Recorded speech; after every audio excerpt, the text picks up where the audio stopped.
Good morning friends. आज हम एक बहुत ही इम्पोर्टेंट टॉपिक पे डिस्कस करने वाले हैं। ये जीपीएस के बिज़नेस में ऑनलाइन कैसे कैसे फ्रॉड होते हैं ना, उसके बारे में आज बात करते हैं। हमारे बहुत सारे कस्टमर हमको बोलते हैं कि ऑनलाइन तो जीपीएस बहुत सस्ता दिखा रहा है, आप क्यों इतना महंगा बेच रहे हो। तो आज ऑनलाइन की पूरी सच्चाई मैं आपके सामने रखने की कोशिश करूँगा, तो वीडियो एंड तक ज़रूर देखें। सो बेसिकली ये स्कैम के बारे में जानने से पहले हमको ये चीज़ जानना पड़ेगा कि एक्चुअल में जीपीएस ट्रैकर वर्क कैसे करता है आपके कोई भी व्हीकल के अंदर या कहीं पे भी। उसके लिए बेसिकली क्या क्या चीज़ें रिक्वायर्ड होती है। तो फर्स्ट ऑफ ऑल एक हार्डवेयर लगेगा जीपीएस ट्रैकर, और वो हार्डवेयर के साथ में हमको एक सॉफ्टवेयर लगेगा जो जीपीएस के हार्डवेयर से डेटा लेके आपके मोबाइल तक पहुंचाता है। ठीक है। उसके अलावा अगर ये ट्रांजैक्शन हो रहा है जीपीएस ट्रैकर से, वो डेटा आपके मोबाइल में आ रहा है, उसके लिए हमको इंटरनेट लगने वाला है, तो उसके अंदर एक सिम कार्ड भी लगेगा।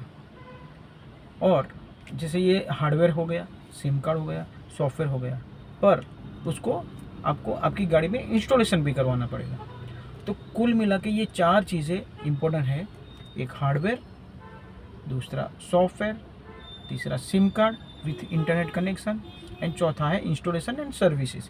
ये चार चीज़ें मिलेगी प्रॉपरली तो ही आपका जीपीएस प्रॉपरली वर्क करेगा, अदरवाइज कुछ ना कुछ दिक्कत होने वाली है। अभी ऑनलाइन जो सेलिंग करते हैं ना डिवाइस, उसमें वो लोग बोलते हैं कि भाई 1700 रुपये में डिवाइस है, जीपीएस ट्रैकर है, बाकी कुछ चीज़ क्लियर नहीं करते वो।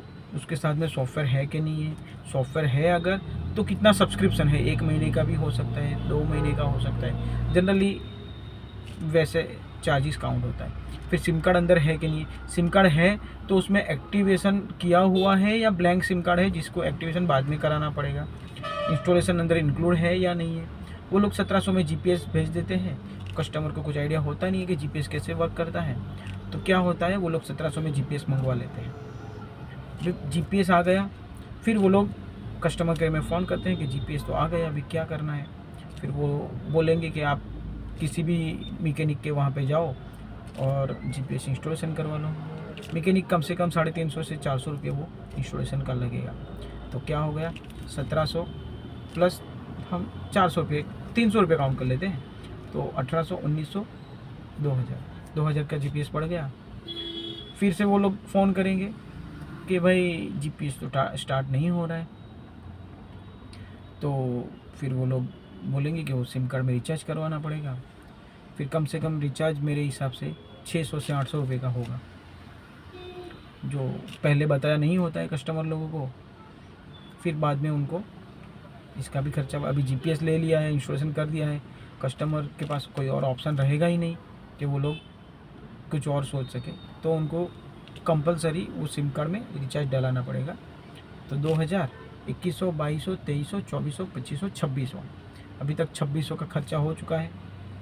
और चलो सब कुछ अच्छा रहा तो जीपीएस स्टार्ट हो गया। फिर 1 महीना, 2 महीना, 3 महीना, मैक्स टू मैक्स 3 महीना तक सॉफ्टवेयर चलेगा। फिर सॉफ्टवेयर में पॉपअप आ जाएगा, your software subscription is expire. फिर वो केस में क्या होगा कि आप कस्टमर केयर में फ़ोन करेंगे, वो बोलेंगे कि सॉफ्टवेयर, ये जीपीएस ट्रैकर के साथ में 3 महीने का ही सॉफ्टवेयर आता है, आपको वो भी रिचार्ज करना पड़ेगा। वो 500 से 600 रुपया ले लेंगे। तो कितना हुआ था हमारा, 1700 और 300 इंस्टॉलेशन लगा लो, 2000, 600 रुपये का सिम कार्ड, 2600, और यहाँ पे 500 रुपये का ये पकड़ लो, क्या बोलते हैं, सॉफ्टवेयर का सब्सक्रिप्शन 1 ईयर का। तो 26, 27, 28, 29, 30, 3100 में जीपीएस पड़ गया। और जैसे 300 वाले इंस्टॉलेशन ने, टेक्नीशियन ने कैसे इंस्टॉलेशन किया, कुछ भी साल में अगर दोबारा से बंद हो जाता है, आपका सॉफ्टवेयर भी सब्सक्रिप्शन भी है, आपका सिम कार्ड भी 1 ईयर का रिचार्ज है, फिर भी जीपीएस अगर नहीं चल रहा है, तो क्या हो सकता है कि जैसे कुछ वायरिंग वगैरह में दिक्कत आ गई, आप कस्टमर केयर में फ़ोन करेंगे, वो लोग बोलेंगे कि जीपीएस कनेक्टेड नहीं है, आपको टेक्नीशियन को बताना पड़ेगा। वापस से आप टेक्नीशियन के पास जाएंगे, वो चेक कर लेगा, वायरिंग वगैरह अगर निकला होगा तो वो लगा देगा, वापस से 300-400 रुपये लेगा। तो जब भी आपको ये दिक्कत आएगी कुछ भी, आपको हर बार रिकरिंग खर्चा पड़ने वाला है। तो कुल मिला के कस्टमर को लगता है कि मुझे ऑनलाइन में 1700 का जीपीएस पड़ रहा है, पर एक्चुअल कॉस्ट वो लोग धीरे धीरे से कस्टमर से मांगते हैं। एक तरीके से ऐसा ही बोल सकते हैं कि फ्रॉड है। वो लोग एडवांस में नहीं बोलते। जब हम बोलते हैं कि भाई 3000 का जीपीएस है, 3500 का जीपीएस है, तो कस्टमर को कॉस्टली लगता है, क्योंकि वो लोग ऑनलाइन उसको चेक करते हैं। कस्टमर को कुछ नॉलेज नहीं होता, तो वो प्राइस डायरेक्टली कंपेयर करते हैं कि ऑनलाइन 1700 में मिल रहा है, आप 3000 में दे रहे हो, ऐसा कैसा है। और जीपीएस के बिज़नेस में मेन जो होता है ना, सर्विस होता है। जैसे कि आपने जीपीएस ट्रैकर वगैरह लगा लिया, कस्टमर केयर में आप फ़ोन करते हो, अगर नहीं चल रहा है इनकेस कोई भी रीज़न की वजह से, और कस्टमर केयर से बात ही ना हो, जैसे कि वो लोग फ़ोन ही नहीं उठाए सेल्स के बाद, फिर तो बड़ी दिक्कत है कि कोई और जीपीएस वाला भी उसको टैकल नहीं कर सकता, क्योंकि वो पासवर्ड प्रोटेक्टेड वगैरह रहता है। तो जहाँ से आपने परचेज़ किया होगा ना, वहीं से आपको उसको सर्विस वगैरह भी लेना पड़ेगा। कोई और जीपीएस वाला उसको कुछ सर्विस नहीं दे सकता। तो एक तरीके से आपका जो कम पैसा है वो भी बर्बाद हो सकता है। तो सावधान रहे, सतर्क रहे, और प्रॉपर पूरी जानकारी लेने के बाद ही जीपीएस ट्रैकर खरीदें। अगर आपको कोई और भी इंफॉर्मेशन चाहिए तो स्क्रीन में मेरा नंबर दिया गया है, वो नंबर पे आप व्हाट्सएप कर सकते हैं। जानकारी का कोई चार्जेस नहीं है, हम आपको पूरी तरह से जानकारी दे सकते हैं।